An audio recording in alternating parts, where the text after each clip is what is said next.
Want to activate the group chat over some weird random questions? Try sending these and see what happens. You could start by breaking their brains with a few existential shower thoughts. Ask them, is the S or the C silent in scent? Or, why is sandwich meat usually round even though bread is usually square? Then, pivot to asking why Donald Duck puts on a towel when he gets out of the shower if he doesn't even wear pants. To keep going, see what they think about whether stairs go up or down, or how someone would know if a word was misspelled in the dictionary. You could even ask, if you're bald, what hair color gets listed on your driver's license? Or try, if you have an accent, do you have one in your thoughts?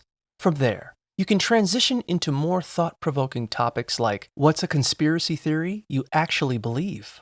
Or, who would play you in a movie about your life? Lastly, debating the existence of aliens is always a solid choice. Or, if you want to test their survival instincts, find out how well their homes are fortified against a potential zombie attack. Keep it weird and have fun.